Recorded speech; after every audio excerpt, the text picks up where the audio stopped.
everybody. Welcome to A Different Approach. Happy New Year's. I hope everybody had a great holiday. I hope you're making great and healthy choices. Today's topic is about two different things. First thing, reflection. I want to take a moment to say that we should start looking at our past with a different light. Stop looking at your past, thinking about the people who did you wrong, thinking about the things that didn't go your way. But instead, let's look at it as, what did I learn? This year, it's the beginning. It just started. Don't say, oh, last year was, this person. No, say last year I learned A, B, and C. It doesn't matter sometimes. It doesn't pay sometimes to say how you learn that lesson every single time you talk about the lesson. Sometimes it's really just about the lesson and not about the process. We need to be in a place where we're okay with what happened. And I feel that sometimes when we dwell too much on the story, we forget the point of the story. We forget the main point. So I do want to share at least one or two things that I have definitely learned this year that I feel like, oh my God, I learned through some trial and error, tribulation, all of that. So this year I definitely learned health is wealth. It is better for you to take care of your health than it is for you to kill yourself grinding for money. And I learned that in a very hard lesson this year. And I realized how important it is for us to be healthy, because if you're not feeling good, nothing else matters.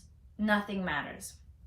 Lesson one. And the second one is, when patterns change, when you feel something is off, then something is off. Trust your intuition. If you feel like this isn't adding up, it's okay to say it's not adding up, but it doesn't make sense, but it feels like something is off. Trust that instinct. Don't ever let anybody tell you that you're crazy, that whatever. Trust your gut intuition. Those are the two things I learned this year. Now, moving into 2020. Happy 2020! So yes, exciting. I'm excited. I'm excited because I'm going to claim it over your life right now. And I'm praying, oh my God, I'm praying that you guys will have a blessed and amazing year, that you guys will have so much laughter and mending relationships and forgiving people. And I know y'all are like, that doesn't sound really poppin', but it is. And so this video is about relationships. Yes. Because I feel that 2020, we always have something we want to look forward to. We always have stuff that we don't look forward to. And I want to say that 2020, maybe we could take a moment to get to know each other. I want to share something with you that's a little bit personal, so you could kind of get to know where I'm coming from. So this holiday, I got to be with some of my siblings. Now, just the thing that some people don't really know about me, I didn't grow up with them. I have a lot of siblings. I didn't grow up with any of them. I grew up as an only child. I grew up with the neighborhood kids. I was the only one born in the States. So we don't really have like a tight relationship. It's not really like that. I get cool and all, but whatever. And my oldest sister, I'm going to be honest with you, I didn't really like her that much. I always thought she was really negative. I always felt like she just wasn't fun to be around. Like, I just felt like she was just negative. We had a heart-to-heart. Not even a heart-to-heart. We had just a moment of honest conversing. And it was the first time that I actually listened to her and she listened to me. And what I realized is that we had the same struggles. She struggled with anxiety. I struggled with anxiety. She has struggled with other issues that I have struggled with. She feels the same way about certain things that have happened within our family that I feel. She believes in certain powers, like the power of listening and the power of allowing people to be expressive and not judging them. And I was like, oh my God, like, girl, I've never listened to you. Like, and she shared with me that she started going through a certain process to help herself be able to understand her feelings and be able to express them. And it's helped her. And I think that was one of the main reasons why we were able to have that conversation. But what I realized in the whole thing was that out of everything that she shared with me, the reason I thought she was so negative and I didn't want to be around her was because of my ego. My ego said I didn't want to be around her because of her pessimism. But really and truly, like, if I really loved her and I put my ego to the side, I would have instead been like, yo, this is a red flag. Something's wrong. I should reach out. Now, the reason I am sharing this is because this is what gave birth to the idea of this video. I think that we should get to know the people in our lives. And I know that some people in our family have crossed us so badly that they're just not allowed back at the barbecue. I get it. They just can't come to my family barbecue, bro. I get it. But I do believe that the people we continue to allow to come into our lives, that we should try to get to know them. And we should try to understand their perspective, because you may be thinking they're such a jerk, they're so annoying, they're so mean, they're so whatever. There is a story to everything. There's a story to everybody. Put your egos to the side. Let's show people mercy. Let's show people grace, because we can't give people a lot of credit. Sometimes they genuinely don't even know what they're doing. A lot of us don't. We're winging it.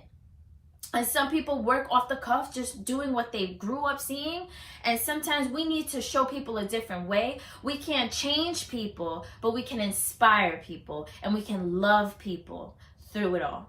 So, with that being said, my best friend, my second family, has inspired me to buy reflection cards.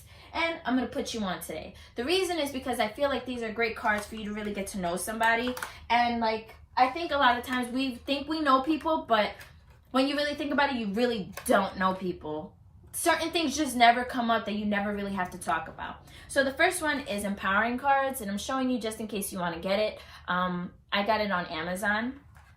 And the second one I also got on Amazon is reflection cards.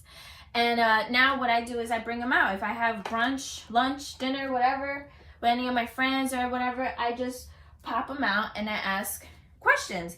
And it's a cool conversation starter, and it's a cool way to really get to know somebody. And it's no pressure on you on what you want to ask them or what they want to ask you. It's not like you're fishing. It's, you know, it's like a cool little thing. So I'm going to start with the Holsty cards. I'm going to give you an example because I want you to see kind of how it is. And I also want you maybe to get to know me a little bit. Maybe you learned something about me, and you can comment and let me know something about yourself. Answer the question.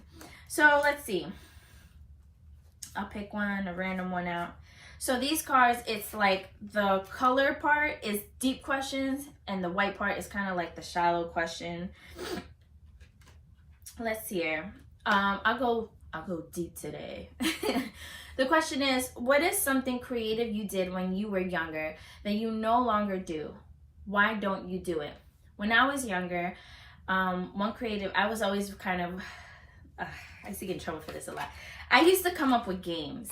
And I used to make obstacle courses, and we used to run through those obstacle courses, but I used to get in trouble because, like, people would get in trouble. Like, people would get hurt, you know, and things would happen. And I was like, oh, who made up this game? Jen did. And I'm like, oh, sorry, guys. Sorry. You know, but I don't do it anymore, I guess because I'm older and I don't really have kids around me. Like, when I had my little cousins living at my house, you know, I would do it with them so they would have fun, and you know, you would have water fights and stuff, and we would come up with games and run through obstacle courses. But you know, everybody's older, so I guess maybe when I have my kids, I'll start doing it again, maybe make obstacle courses. And then we have the empowering cards, which I'll just do one. I'll pick a random one. Let's see here. Am I focusing more on what my life looks like than on what it feels like? I'll be honest with you, I'm focusing more on what it feels like. And the reason I say that is because, again, like I shared this past year, I learned that health is wealth. And I'm learning more about mental health because I struggle a lot with anxiety. Like, yo, if you pray for me, because I be struggling. Like, you know I make these videos, but I need prayer. And I struggle with a lot of anxiety, and I'm an overthinker, and I get social anxiety, and I just struggle. I struggle. So what I'm learning that it's not so much about the car I'm driving, it's not about the shoes I'm wearing, but it's about how I feel in my mind and in my heart and in my body. This is the vehicle that I've been blessed with, and I want to take care of it. So yeah, I'm currently focusing more on what it feels like, and I'm focusing more on making it better. I want to make this the best life I ever had. So anyways, share that just to show you an example. If you're feeling inspired, maybe you want to get to know people, which I'm encouraging you to do, get out there. Maybe you could order it on Amazon, or you could find your own cars. There's so many different things out there. And again, I want to say that the whole point of today's message is to say that for 2020, I am encouraging you to get to know the people in your life and that they're there for a reason. You can go out in the world and you can feed people, you can clothe people, you can shelter people, but if you don't have compassion and love for the people in your family, then what are you really doing? I'm being honest with you. And I'm not trying to even be funny, because this is stuff I had to come to terms with. I struggle with certain people in my life that I'm like, I'll punch that girl at the barbecue next time I see her. But then I'm out feeding people and clothing people, sheltering people. Well, I'm not sheltering people, but you know what I'm saying. Like, and I had to come to terms with the fact that I have more compassion and sympathy and kindness and love for people that I don't know than for the people that I do know. And there's something wrong with that. There's a disconnect. And so I am working on stuff, and I'm praying and hoping that y'all are too. And I'm praying and hoping that y'all have the best life you could ever have. And I think that relationships allow us to live an exponential life, because no matter what happens, when the love and the bond is there, it changes everything. The worst situations can be the most beautiful situations because of the love and the bond that you have. But it all starts with communication, and it starts with putting your ego down and showing grace and mercy. So I'm praying that y'all have a beautiful and blessed year, that you have an amazing year filled with so much laughter, so much joy, so that doors open, that you have breakthroughs. You know what I mean? Breakthroughs. So peace and love, my friends. Thanks for tuning in. Feel free to comment, answer any of the questions, comment, like, subscribe, share. Bye, y'all.